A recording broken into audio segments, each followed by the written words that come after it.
उसका सहज पुरुषार्थ क्या है? उत्तर, पढ़ाई के बीच में जो कभी निंदा, स्तुति, मान, अपमान होता है, उसमें स्थिति समान रहे, उसे एक खेल समझो तो कभी थकावट नहीं आएगी। सबसे जास्ती निंदा तो श्री कृष्ण की हुई है, कितने कलंक लगाए हैं, फिर ऐसे श्री कृष्ण को पूछते भी हैं, तो यह गाली मिलना कोई नई बात नहीं है। इसलिए पढ़ाई में थकना नहीं, जब तक बाप पढ़ा रहे हैं पढ़ते रहना है। गीत है, बनवारी रे जिने का सहारा तेरा नाम रहे। ओम शांति। यह किसने कहा, किसने फरमाया और किसको? यह तो तुम बच्चे ही जानते हो, जिनको ही गोप गोपिया कहा जाता है। तो उन्होंने अपने बाप गोपी वल्लभ को याद किया। ऐसा बाप सिवाय परमपिता परमात्मा के कोई हो नहीं सकता। तो याद उनको करते हैं जो होकर जाते हैं, उनका फिर बाद में गायन होता है। मिसाल जैसे क्राइस्ट आया, क्रिश्चियन धर्म स्थापन करके कहा चला नहीं गया, उनको पालना तो जरूर करनी है, पुनर्जन्म में आना है। परंतु जो धर्म स्थापन करके गए हैं उनका वर्ष वर्ष बर्थडे मनाते हैं। तो बाबा कह रहे हैं कि हम उनको याद करते हैं जो होकर गए, जिन्होंने अच्छे और श्रेष्ठ कार्य किए हैं, हम उन्हें याद करते हैं। जैसे उदाहरण के रूप में देखते हैं क्राइस्ट। तो क्राइस्ट आए, उन्होंने क्रिश्चियन धर्म की स्थापना की, लेकिन स्थापना करने के बाद फिर वो परम धाम चले नहीं गई। उनकी आत्मा भी यही गई है। तो पुनर्जन्म में आए हुए हैं वो भी।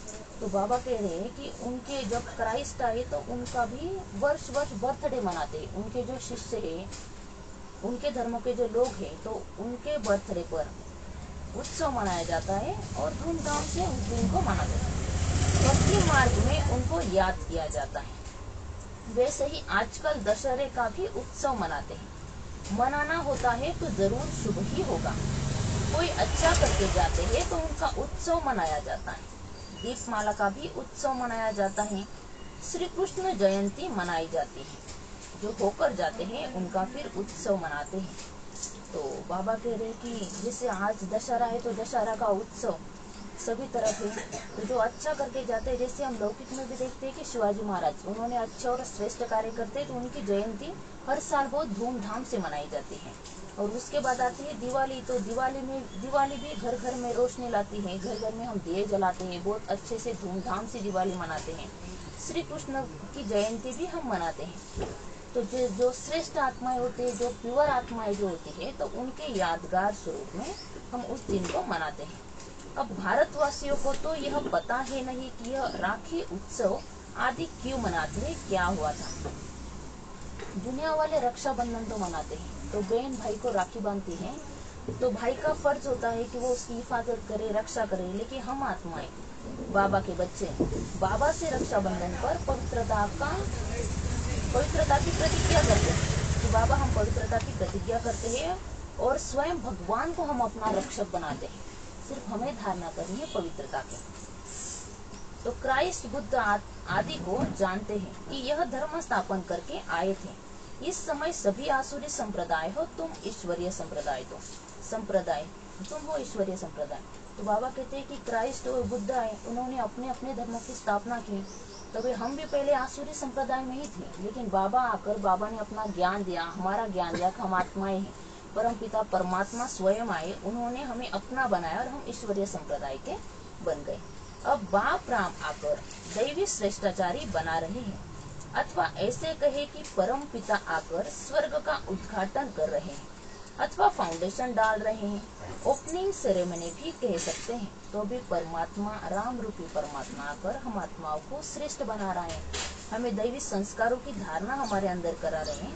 तो ऐसे भी कह सकते हैं कि वो स्वर्ग का उद्घाटन कर रहे हैं, या फिर सतयुगी दैवी सृष्टि का बीज अभी डाल रहे हैं, फाउंडेशन डाल रहे हैं, उसे ओपनिंग सेरेमनी भी कह सकते हैं। भारत में श्रेष्ठाचार्य महाराजा महारानी होकर गए हैं। सतयुगी देवी देवताएं डबल सिद्धांत में पवित्रता का ताज भी था और रत्न जड़ित ताज भी था। विकारी राजाओं को सिर्फ रत्न जड़ित ताज होता है। डबल ताज वाले की सिंगल ताज वाले पूजा करते हैं। परंतु कब होकर गए कैसे राज्य पाया यह किसको पता नहीं है। भारत तो दैवी भूमि है, देवी देवताओं का राज्य भारत में रहता है। तो बाबा कहते हैं कि भारत में ही महाराजा महारानी होकर गए। जैसे कि लक्ष्मी नारायण शुरू में सतयुग में लक्ष्मी नारायण होकर गए, तो सतयुग में उनके पास 2 ताज थे, एक तो रत्नजड़ित ताज था और दूसरा था प्यूरिटी का ताज। लेकिन जैसे ही द्वापर में हम आत्माएं, जो प्योर आत्माएं थी सत्य की, वो वाम मार्ग में जाना शुरू हो गई, मतलब विकारों की प्रवेशता हो गई, तो उन्होंने अपने ही जड़ मूर्तियों की, राम सीता लक्ष्मी नारायण राधा कृष्ण, उनकी पूजा करना शुरू कर दी। तो उनके पास सिर्फ मुकुट का ताज रहा, रत्नजड़ित ताज रहा, लेकिन प्यूरिटी का ताज था वो खत्म हो गए, क्योंकि द्वापर से प्यूरिटी कम होना शुरू हो जाती है। लेकिन जिनकी वो पूजा करते हैं वो कब आए, उन्होंने कब राज्य किया, ये उन्हें नहीं पता।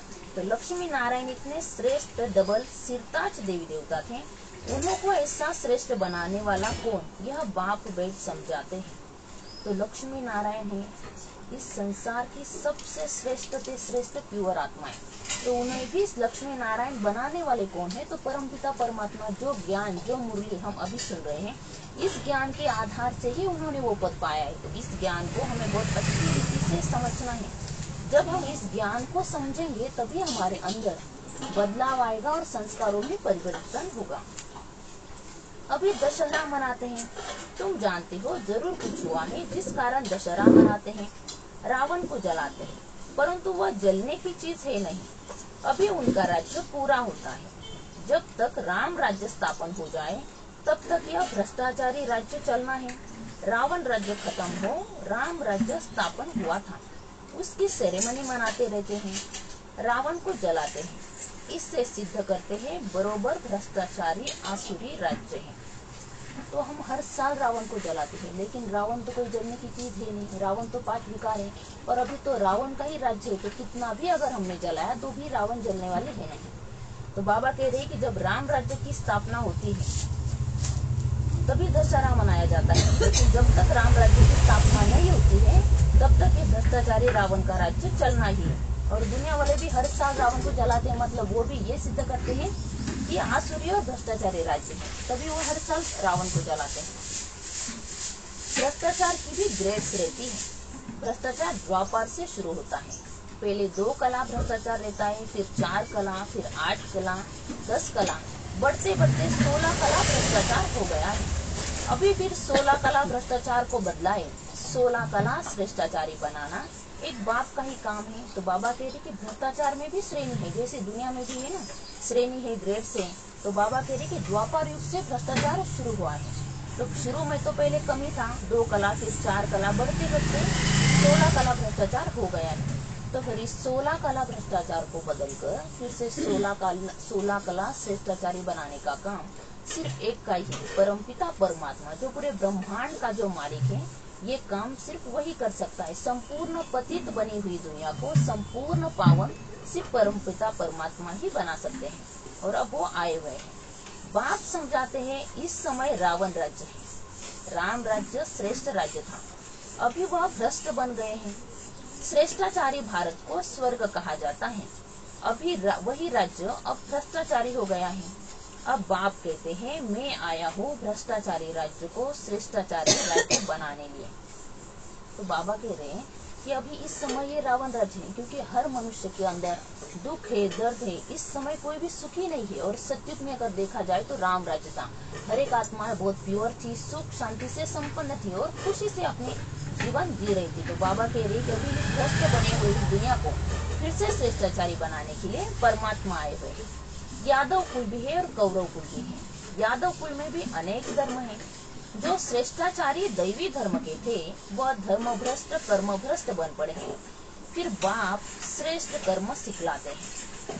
तो बाबा कह रहे हैं कि यहाँ पर यादव कुल भी है और कौरव कुल भी है, लेकिन फिर भी जन्म पुनर्जन्म लेते लेते और संघ का भी असर, वाइब्रेशन का भी असर है, वातावरण का भी फर्क पड़ता है। तो यादव कुल के जो आत्माएं थे वो भी श्रेष्ठाचारी दैवी कुल के जो आत्माएं थे तो वो भी फिर धर्म भ्रष्ट और कर्म भ्रष्ट बन पड़े हैं। तो बाबा फिर से आए हुए और फिर से हम आत्माओं को श्रेष्ठ कर्म सिखलाते हैं, जिसके आधार पर हम सतयुग में जाते हैं। भक्ति मार्ग में उत्सव मनाते आए हैं, जरूर भगवान आया था, 5000 वर्ष की बात है, बाप ने आकर भ्रष्टाचारी को श्रेष्ठाचारी बनाया था। तो बाबा कह रहे कि कल्प पहले भी मैं आया था, मैंने कल्प पहले भी भ्रष्टाचारी को श्रेष्ठाचारी बनाया था और अब फिर से बना रहा हूँ। सारी दुनिया को श्रेष्ठाचारी बनाना बाप का ही काम है। फिर उनकी पालना करने के लिए तुमको ऊपर से भेज देते हैं। तुमने जो दैवी धर्म की स्थापना की है उसकी फिर जाकर पालना करो। ऐसे कोई कहते नहीं, ऑटोमेटिकली यह ड्रामा अनुसार होता है। तुम श्रेष्ठाचारी बन जाएंगे, फिर सृष्टि भी सतोप्रधान श्रेष्ठाचारी बन जाएंगी। तो बाबा कह रहे कि संपूर्ण पतित बनी हुई दुनिया को संपूर्ण पावन और श्रेष्ठाचारी बनाने का काम मेरा है।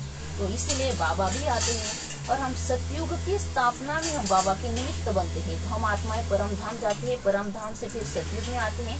तो इस सतयुगी दुनिया की पालना लक्ष्मण नारायण थ्रू या फिर हम आत्माएं थ्रू होती है। तो बाबा कहते हैं कि तुम आत्माओं को कोई फिर बताता नहीं है, ये ऑटोमेटिकली सब कुछ हो जाता है कि ड्रामा अनुसार होना ही है। और जब हम आत्माएं संपूर्ण श्रेष्ठाचारी बन जाते हैं तो संपूर्ण दुनिया भी सतो प्रधान और श्रेष्ठाचारी बन जाती है। अभी तो 5 तत्व भी तमो प्रधान है। कितनी उथल पाथल होती रहती है, मनुष्य कितने दुखी है, करोड़ों का नुकसान हो जाता है। सतयुग में यह कोई उपद्रव नहीं होते, उपद्रव होते हैं नर्क में। उपद्रव भी पहले 2 कला वाले थे, अभी 16 कला वाले बन गए हैं। यह सब डिटेल में समझाने की बातें हैं और है बहुत सहज, परंतु समझते नहीं, न समझा सकते हैं। तो बाबा कह रहे कि अभी तमो प्रधानता का वातावरण है, दुनिया ही तमो प्रधान है। तो फिर 5 तत्व भी तमो प्रधान है। सतयुग में दुनिया भी सतो प्रधान होती है और तत्व भी सतो प्रधान होते हैं। तो यहाँ पर अभी कितने दुख अशांति बड़ी हुई है और लोगों का भी कितना करोड़ों का नुकसान होता है। तो बाबा कहते हैं कि सतयुग में ऐसा उपद्रव ऐसा उत्पात होता नहीं है, लेकिन ये नरक है तो इसीलिए यहाँ पर ये उत्पात होता है। तो शुरू में द्वापर में उत्पात उपद्रव भी कम ही थे, लेकिन बढ़ते बढ़ते अब 16 कला बन गए हैं। तो बाबा का जो ज्ञान है बहुत सहज है, लेकिन सिर्फ समझने की बात है। तो यह रावण को जलाना द्वापर से शुरू होता है। ऐसे थोड़े ही कहेंगे 5000 वर्ष भक्ति मार्ग शुरू होता है तो यह उपद्रव भी शुरू होते हैं। तो बाबा कहते हैं कि जैसे ही द्वापर युग शुरू हो जाता है, भक्ति मार्ग शुरू हो जाता है, तो ये उत्पात और ये उपद्रव भी शुरू हो जाते हैं, क्योंकि विकारों की प्रवेशता होती है। अब फिर रावण राज्य का विनाश, राम राज्य की स्थापना कैसी होती है सो तुम जानते हो। तो अभी रावण राज्य का विनाश किस तरह से होगा और राम राज्य की स्थापना कैसी होगी, यह भी हम बाबा के बच्चे जानते हैं, क्योंकि बाबा ने अभी हमें ये ज्ञान दिया हुआ है। मनुष्य नहीं जानते रावण क्या है। बाप कहते हैं लंका तो कोई थी नहीं, सतयुग में लंका होती नहीं, बहुत थोड़े मनुष्य होते हैं। जमुना का कंठा है, अजमेर में वैकुंठ का मॉडल भी दिखाते हैं, परंतु समझते नहीं।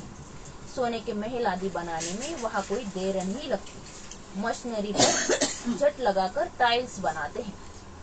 तो बाबा कह रहे हैं कि दुनिया वाले रावण को नहीं जानते। वो कहते हैं कि 10 सिर वाले को वो रावण मानते हैं, लेकिन रावण तो कोई देहधारी है नहीं। रावण तो 5 विकार है, जिसने हमें द्वापर से दुख दिया हुआ है और जिसके वजह से मनुष्य आत्माएं भी दुख और अशांति में रहती हैं। तो बाबा कह रहे हैं कि लंका कोई थी नहीं, सतयुग में तो सब कुछ सोने का ही है, तो वहाँ पर लंका की तो जरूरत नहीं और ना ही रावण की जरूरत है, क्योंकि सतयुग में रावण रहता ही नहीं है। तो बाबा कह रहे हैं कि बहुत थोड़े मनुष्य सतयुग में रहते हैं। और अजमेर में भी वैकुंठ का चित्र दिखाया हुआ है, मॉडल दिखाया, लेकिन फिर समझते नहीं है। तुम बच्चे जानते हो यह जो साइंस है जिससे विनाश होता है, वही फिर तुमको वहाँ काम में आएगी। अभी यह एरोप्लेन आदि बड़ी खुशी के लिए बनाते हैं, उनसे ही विनाश करेंगे। तो यह एरोप्लेन सुख के लिए भी है तो दुख के लिए भी, अल्पकालीय सुख है। तो बाबा कह रहे ये जो साइंस के साधन है, ये जितने अच्छे हैं उतने बुरे भी है और विनाशकारी भी है। जैसे कि एरोप्लेन है, बहुत खुशी होती है हमें जब हम एरोप्लेन देखते हैं, लेकिन उससे ही विनाश होने वाला है। लेकिन जिन्होंने एरोप्लेन बनाया है, जिन आत्माओं ने, वो अपने इस संस्कार को लेकर, आत्मा में रिकॉर्डिंग रहेगी तो उस संस्कार को लेकर वो सतयुग में जाएगी और सतयुग में हमारे लिए फिर वहां पर वो विमान बनाएंगे। तो यहाँ पर तो अल्पकाल के लिए सुख है, 100 वर्ष के अंदर यह सब चीजें निकली है। तो 100 वर्ष के अंदर इतना सब हुआ है, तो तुम विचार करो जब विनाश होगा फिर नई दुनिया में कितने थोड़े समय में सब चीजें बन जाएंगी। वहां तो झट सोने के महल बन जाते हैं, तो बाबा कह रहे हैं कि यहाँ पर ये सब चीजें बनने के लिए, बॉम्ब्स, मिसाइल्स आदि बनने के लिए, विमान, हेलीकॉप्टर बनने के लिए 100 वर्ष के अंदर ये सब चीजें बनी हुई है। लेकिन जिन आत्माओं ने अभी ये सब कुछ बनाया हुआ है, उन्हें तो प्रैक्टिस है, इसलिए सत्युग में वो बहुत जल्दी ये सब कुछ चीजें वो बनाएंगे। भारत में सोने चांदी के कितने महल जड़ी से जड़े हुए बनते हैं। वहाँ दरबार बड़ी बनती है, राजे रजवाड़े आपस में मिलके होंगे। उसको पांडव सभा नहीं कहेंगे, उसको कहेंगे लक्ष्मी नारायण के राजधानी की सभा। प्रिंस प्रिंसेस सभा कर बैठते हैं। तो बाबा कह रहे कि वहाँ पर भी तो सभा रहेगी, वहाँ पर भी दरबार रहेंगे, लेकिन वहाँ की सभा को पांडव सभा ऐसे नाम नहीं देंगे, उसको कहेंगे लक्ष्मी नारायण के राजधानी की सभा, क्योंकि वहाँ पर पालन करता तो लक्ष्मी नारायण ही, इसलिए उनके नाम पर ही राजधानी की सभा रहेगी। और वहाँ पर छोटे बड़े सब एक दूसरे को सम्मान देंगे, इसलिए सभा में सभी बैठेंगे। तो ब्रिटिश गवर्नमेंट थी तो प्रिंस प्रिंसेस महाराजाओं की बड़ी सभा लगती थी, सब राजा ताज लगाकर बैठते थे। नेपाल में बाबा जाते थे तो वहाँ राणा फैमिली की सभा लगती थी, बड़े ताज वाले राणे बैठते थे, उनको महाराजा महारानी कहते हैं। उनमें फिर नंबरवार होते हैं, रानियां नहीं बैठती है, वह पर्दे नशीन होती है। तो ब्रह्मा बाबा जब नेपाल में जाते थे तो वहाँ राणा फैमिली की सभा लगती थी, तो जो पुराने राजे थे वो भी सभा लगवाते थे। तो बाबा कह रहे कि वो अपने आप में वो महाराजा महारानी अपने आप को कहते थे, तो उनमें भी नंबरवार होते थे। लेकिन उस वक्त रानियां सभा में नहीं बैठती थी, लेकिन जैसे द्वापर युग शुरू हुआ तो रानियां सभा में रहती तो थी, लेकिन पर्दे नशीन होती हैं। जब बाबा का अवतरण हुआ, जब बाबा इस धरती पर आए, तो उस वक्त भी औरतें घूंघट में ही रहती थी और घर से बाहर भी नहीं निकलती थी, सिर्फ चूल्हा चौका और बच्चे ही संभालती थी। इसलिए बाबा ने इस ज्ञान में सबसे आगे माताओं को ही रखा है। अगर देखा जाए तो दुनिया में ऐसी कोई भी संस्था नहीं है या फिर ऐसी कोई जगह नहीं है जो माताएं चलाती हैं। सिर्फ एकमात्र ब्रह्म कुमारी संस्था हमारी ऐसी है जहाँ पर सभी कारभार माताएं देखती हैं। बड़े भक्के से बैठते हैं।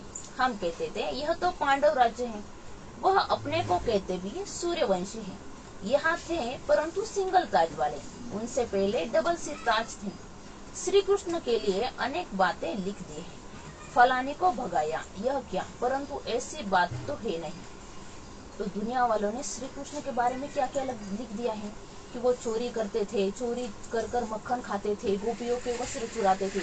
अगर वो स्वयं सतयुग के प्रिंस है, राजकुमार है, उनके पास सब कुछ है, सुख शांति प्यूरिटी की वो दुनिया है, सभी से संपन्न है, खुशी से सब लोग वहाँ पर रहते थे, तो फिर वहाँ पर चोरी करने की जरूरत ही क्या थी, उनका ही राज्य था, तो वो जो चाहे वो भी ले सकते, खा सकते। लेकिन दुनिया वालों ने ऐसी बातें लिख दी है। जो उत्सव पास्ट हो जाते हैं वह फिर मनाते आते हैं, यह भी उत्सव मनाते हैं। जबकि रावण राज्य को खलास कर राम राज्य की स्थापना की, यह तो वर्ष वर्ष मनाते हैं। तो सिद्ध होता है आसुरी रावण राज्य 5000 वर्ष पहले भी था। बाप आया था, आकर रावण राज्य का विनाश कराया था। वही महाभारत लड़ाई खड़ी है, बाकी रावण कोई चीज नहीं है। तो बाबा फिर से आज कह रहे कि रावण कोई चीज नहीं है, 5 विकार वही रावण है। और हर वर्ष दुनिया वाले रावण को जलाते रहते हैं, हर वर्ष बड़ा बड़ा पुतला कर रावण को जलाते हैं, लेकिन रावण जलता नहीं क्योंकि उसका ही राज्य है। तो बाबा कह रहे हैं ये फिर से हूबहू 5000 वर्ष के बाद फिर से सब कुछ रिपीट होता है। कल्प पहले भी ऐसे हुआ था, फिर बाबा आए थे, बाबा ने फिर से सतयुग की स्थापना की थी, और अब भी बाबा आकर सतयुगी नई दुनिया की स्थापना करते हैं। रावण की श्री मंदोदरी दिखाते हैं, उनको फिर 10 शीश नहीं दिखाते हैं, रावण को 10 शीश दिखाते हैं। विष्णु को 4 भुजा दिखाते हैं, 2 लक्ष्मी की, 2 नारायण की। वैसे रावण को 10 शीश दिखाते हैं, 5 विकार उनके, 5 विकार मंदोदरी के। विष्णु चतुर्भुज भी अर्थ सहित दिखाया है। तो बाबा कह रहे कि रावण को 10 शीश दिखाते हैं, लेकिन 5 विकार उनके और 5 विकार उनकी पत्नी के, मंदोदरी के। तो ऐसे मिलाकर वो 10 शीश हो गए। तो उसके बाद आए लक्ष्मी नारायण। तो लक्ष्मी नारायण का संयुक्त स्वरूप विष्णु है, 2 हाथ लक्ष्मी के और 2 हाथ नारायण के। पूजा भी महालक्ष्मी की करते हैं। महालक्ष्मी को कभी 2 भुजा वाला नहीं दिखाएंगे। दीपमाला में लक्ष्मी का आह्वान करते हैं। क्यों, नारायण ने कोई गुनाह किया क्या? लक्ष्मी को भी धन तो नारायण ही देता होगा, हाफ पार्टनर होंगे। तो नारायण ने क्या गुनाह किया? वास्तव में धन कोई लक्ष्मी से नहीं मिलता है, धन तो जगदम्बा से मिलता है। तो बाबा कह रहे हैं दीपावली के दिन हम लक्ष्मी का आह्वान करते हैं, तो लक्ष्मी को भी 2 भुजा नहीं 4 भुजाएं दिखे हुए हैं, लेकिन नारायण का वहाँ पर कोई उल्लेख नहीं है। तो बाबा कह रहे हैं कि अगर लक्ष्मी के पास भी धन तो नारायण ही देता होगा, लक्ष्मी के पास धन कहाँ से आएगा, क्योंकि हाफ पार्टनर जो है। तो बाबा कह रहे कि वास्तव में धन कोई लक्ष्मी से नहीं मिलता बल्कि जगदम्बा से मिलता है। तुम जानते हो जगत अम्बा सो ही फिर लक्ष्मी बनती है। तो उन्होंने अलग अलग कर दिया है। तो दुनिया वाले अलग अलग समझते हैं, लेकिन हमें पता है कि जो लक्ष्मी जो जगत अम्बा है वही लक्ष्मी बनती है सत्युग में। जगत अम्बा से हर चीज मांगते हैं। कोई भी दुख होगा, बच्चा मर जाएगा तो जगत अम्बा को कहेंगे रक्षा करो, बच्चा दो, यह बीमारी दूर करो। बहुत कामनाएं रखते हैं। लक्ष्मी के पास एक ही कामना रख कर जाते हैं, धन की, बस। जगत अम्बा सभी कामनाएं पूरी करने वाली है। जगत अम्बा सभी जग की माँ है, तो वो सभी की कामनाएं पूरी करते हैं। लेकिन अगर लक्ष्मी है तो लक्ष्मी से हम क्या मांगते हैं, धन दौलत पैसा, बस इतना ही लक्ष्मी से मांगते हैं। लेकिन जगदम्बे से अगर हमें कुछ दुख हुआ, कुछ दर्द हुआ, कुछ परेशानी हुई, बीमार है, तो हम सब कुछ जगत अम्बा से ही मांगते हैं। धनवान भी तो यही जगदम्बा ही हमें बनाती है। इस समय तुम्हारी सब कामनाएं पूरी होती हैं। कोई धन नहीं देते हैं, सिर्फ पढ़ाते हैं, जिससे तुम क्या से क्या बन जाते हो, और फिर लक्ष्मी बनती हो तो धनवान बन जाते हो। ताकत इस समय तुम्हारे में है, जो तुम सब कामनाएं पूरी कर सकती हो। जगत अम्बा दान देती है, लक्ष्मी दान थोड़ी ही देगी। वहाँ दान देते नहीं, भूख होती ही नहीं, कंगाल कोई होते नहीं। सत्युग में रावण भी होता नहीं, यहाँ रावण को जलाते हैं। तो बाबा कह रहे हैं कि लक्ष्मी, हम कहते हैं कि जगदम्बा सबको देने वाली जगदम्बा है, और जो लक्ष्मी सबको दान देती है, पैसे देती है, लक्ष्मी धन की देवी है लक्ष्मी। तो बाबा कह रहे हैं कि सतयुग में लक्ष्मी तो रहेगी, लेकिन सतयुग में कोई कंगाल नहीं रहेगा, कोई भूखा भी नहीं रहेगा, और सतयुग में रावण भी नहीं होता है। तो रावण होता है यह कलयुगी दुनिया में, और यहाँ ही रावण को जलाते हैं। दशहरे के बाद फिर दीपमाला बनाते हैं, खुशियां मनाते हैं, क्योंकि रावण राज्य का विनाश हो, राम राज्य स्थापन होगा, तो खुशियां होगी, घर घर में रोशनी हो जाती है। तो बाबा कह रहे हैं कि दशहरे के बाद दिवाली आती है, तो रावण खत्म हुआ, तो इसके वजह से दिवाली मनाते हैं, घर घर में दिए जलाए जाते हैं, खुशियां मनाते हैं कि रावण राज्य का विनाश होकर राम राज्य की स्थापना होती है। तो बाबा कह रहे हैं कि घर घर में रोशनी हो जाती है, तुम्हारी आत्मा में रोशनी आ जाती है। जो चीज संगम पर है वह सतयुग में नहीं होगी। तुम त्रिकालदर्शी हो, वहाँ तो तुम प्रारब्ध भोगते हो, यह नॉलेज सारी भूल जाते हो। संगम पर है ही स्थापना और विनाश।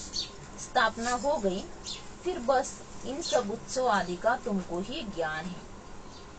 तो बाबा ने हमें ज्ञान दिया है, त्रिकालदर्शी बनाए, तीनों कालों का ज्ञान हमें बाबा ने दिया हुआ है। तो इस ज्ञान से ही हम आत्मा में रोशनी आ जाती है, अच्छा क्या बुरा क्या परखने की शक्ति भी हमारी बढ़ती है। तो बाबा कह रहे कि ये जो संगम पर हम आत्माएं जो नॉलेज पाते हैं, बाबा हमें जो नॉलेज देते हैं, ये सतयुग में हमें याद नहीं रहता, क्योंकि ये यही पर ही खत्म हो जाता है। और संगम पर अभी सतयुगी दुनिया की स्थापना होती है, और कलयुगी दुनिया का विनाश होता है, और पालना फिर सतयुग में होती है। तो ये जो उत्सव मनाए जाते हैं, तो बाबा कहते हैं कि इन उत्सवों का ज्ञान तुम बच्चों को ही है। अज्ञानी मनुष्य तो कुछ भी नहीं समझते, बड़े बखेरे बना देते हैं, है कुछ भी नहीं। तुम प्रैक्टिकल में देख रहे हो, सतयुग में यह बातें नहीं होती है। नारद की भी बात शास्त्रों में है, तुमसे भी पूछा जाता है, तुम कहते हो बाबा हम लक्ष्मी को वरेंगे अथवा नारायण को वरेंगे। तो बाप कहते हैं अपने में देखो, कोई विकार तो नहीं है। अगर क्रोध आदि होगा तो कैसे वर सकेंगे। तो भक्ति मार्ग में नारद की बात बताई है। तो बाबा कह रहे हैं कि मैं तुमसे पूछता हूँ कि तुम भी तो कहते हो ना कि मैं लक्ष्मी को वरेंगे, हम लक्ष्मी को वरेंगे, नारायण को वरेंगे। तो बाप कहते पहले अपने अंदर झांक कर देखो, अपने आप में देखो कि कोई विकार तो मुझ में है नहीं। अगर क्रोध भी होगा तो भी हम वर नहीं सकेंगे। हाँ, अभी संपूर्ण तो कोई बने नहीं है, परंतु बनना है, इन भूतों को भगाना है, तभी इतना मर्तबा पा सकेंगे। तो बाबा कह रहे अभी संपूर्ण तो कोई बने नहीं है, लेकिन हमें संपूर्ण बनना है, क्योंकि इन और अपने अंदर ये जो भूत है, 5 विकार रूपी भूत जो हमारे शरीर के अंदर है, इन्हें हमें भगाना है, तभी हम सतयुग में उच्च पद को पा सकेंगे। उस्ताद भी बड़ा विचित्र है। बाप तो सर्वगुण संपन्न ज्ञान का सागर है, आनंद का सागर है, तो जो आकर बच्चे बनते हैं उनको भी सर्वगुण संपन्न डबल सिरताज देवता बनाते हैं। बरोबर तुम बन रहे हो। देवताओं को दोनों ताज रहते हैं। तुम आए हो बाप से वर्षा लेना है, पढ़ना है। पॉइंट्स तो बहुत निकलती रहती है, अगर पढ़ेंगे नहीं तो औरों को कैसे समझा सकेंगे। तो बाबा कह रहे हमारा जो उस्ताद है वो बहुत विचित्र है, क्योंकि उनका कोई शरीर नहीं है, वो निराकार ज्योति बिंदु स्वरूप है, सर्वगुण संपन्न है, ज्ञान का सागर है, आनंद के सागर है, भंडार है वो सभी गुणों के। तो बाबा कह रहे हैं कि मेरे बच्चे जो मेरे बताए हुए श्रीमत पर चलते हैं, जो मेरे बनकर रहते हैं, तो बाबा हम आत्माओं को भी राजा बनाते हैं। डबल सिर ताज, दोनों ताज हमारे पास रहते हैं सत्य में, एक प्यूरिटी का ताज और दूसरा रत्न जड़ित ताज। तो बाबा कहते हैं कि अगर तुम्हें देवी देवता बनना है तो मुझसे वर्षा लेना है, तो इस पढ़ाई को तुम्हें पढ़ना है, और इस पढ़ाई को तुम आत्माएं पढ़ोगी तो फिर सामने वालों को भी, दूसरे आत्माओं को तुम अच्छे से समझा सकती हो। पॉइंट्स तो बहुत निकलती है, अगर पढ़ेंगे नहीं तो औरों के कैसे समझा सकेंगे। ड्रामा हूबहू रिपीट हो रहा है। यह नॉलेज अभी तुम समझते हो, फिर यह गुम हो जाएगी। तो बाबा कह रहे कि ड्रामा हूबहू रिपीट हो रहा है, कल्प पहले भी रिपीट हुआ था, अब भी फिर रिपीट हो रहा है। तो बाबा कह रहे कि ये जो नॉलेज है इसे हम अभी समझते हैं, लेकिन सतयुग में ये नॉलेज गुम हो जाएगा, क्योंकि इसकी प्रारब्ध, इस ज्ञान की प्रारब्धि हम सतयुग में भोगते हैं। यह जो लंका आदि दिखाते हैं वह भी है नहीं। रावण का जन्म कब हुआ, लिखा हुआ है द्वापर से देवताएं वाम मार्ग में जाते हैं तो विकारी बनना शुरू होते हैं। भक्ति भी पहले अव्यभिचारी थी, फिर व्यभिचारी बन जाती है। अभी तो मनुष्य अपनी पूजा कराने लग पड़े हैं। बाप कहते हैं मैं आता ही हूँ भ्रष्टाचारी दुनिया का विनाश और श्रेष्ठाचारी दुनिया की स्थापना करने। तो बाबा कह रहे कि शुरू में द्वापर से ही रावण राज्य शुरू हुआ, रावण का जन्म भी द्वापर से ही शुरू हुआ, और शुरू में सिर्फ एक की भक्ति थी, लेकिन अभी हम देखते हैं कि लोग कितने देवी देवता बन गए, लोग सभी की भक्ति करते हैं। तो कुछ मनुष्य तो ऐसे भी है जो अपने आप को ही भगवान समझते हैं, और उनके शिष्य को कहते हैं कि तुम लोग मेरी ही पूजा करो, मेरी पूजा करने से ही तुम आत्माओं को, तुम बच्चों को भगवान मिल जाएगा। तो बाप आए हुए इस भ्रष्टाचारी दुनिया का विनाश करके श्रेष्ठाचारी दुनिया की स्थापना करने। तो जरूर पहले स्थापना करेंगे, फिर विनाश करेंगे। जब हम आत्माएं संपूर्ण बनेंगे तभी इस दुनिया का विनाश होगा। यह हमारा पाठ कल्प कल्प का है। भ्रष्टाचारी से श्रेष्ठाचारी बनाने में भी टाइम लगता है, क्योंकि हमारे पुराने संस्कार है, इतने जल्दी तो वो खत्म होने वाले नहीं है। इसलिए भ्रष्टाचारी से श्रेष्ठाचारी बनाने में भी बाबा को हमें टाइम लगता है। जब तक बाप बैठ पढ़ा रहे हैं, पढ़ना है। कल्प पहले जिन्होंने जितना पढ़ा है वही पढ़ेंगे। ड्रामा रिपीट होता है। कल्प पहले हर किसी ने जिसने जितना पुरुषार्थ किया था वो अभी उतना ही पुरुषार्थ करेंगे। बहुत बच्चे चलते चलते बस हम चल नहीं सकेंगे। अरे स्तुति, निंदा, मान, अपमान यह तो सब होगा, तुम पढ़ाई को क्यों छोड़ते हो। सबसे जास्ती निंदा तो श्री कृष्ण की हुई है, कितने कलंक लगाए हैं, फिर ऐसे श्री कृष्ण को पूजते क्यों हैं। तो बाबा कह रहे हैं कि बहुत बच्चे हैं जो चलते चलते उनमें अलबेलापन आ जाता है, वो बाबा का हाथ भी और साथ भी छोड़ देते हैं। निंदा, स्तुति, मान, अपमान ये तो हमारे अपने अपने कर्मों के हिसाब है, उसके अनुसार हमारी निंदा भी होती है तो स्तुति भी होती है। अगर मान है तो अपमान भी होगा, अगर स्तुति होती है तो निंदा भी होती है। तो बाबा कह रहे कि इसमें हमें स्टेबल रहना है। और दुनिया वाले भी कहते हैं कि जब तक जिंदा है तब तक निंदा है, अगर तारीफ ही करनी है तो मुर्दे की तारीफ की जाती है। तो बाबा कह रहे कि सबसे जास्ती निंदा श्री कृष्ण की हुई है, कितने कलंक लगाए उन पर, लेकिन फिर भी पूजा भी तो श्री कृष्ण की होती है। वास्तव में गाली अभी इनको ब्रह्मा को मिलती है। सारे सिंध में निंदा हुई, फिर कर तो कुछ भी नहीं सके।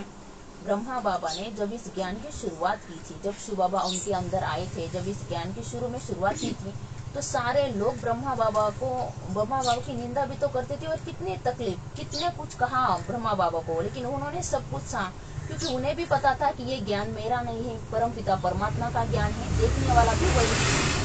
तो बाबा कह रहे कि ये सब कुछ खेल है, नई बात नहीं है। कल्प पहले भी गाली खाई थी, नदी पार की थी, तुम सिंध से निकल इस पार चले आए ना।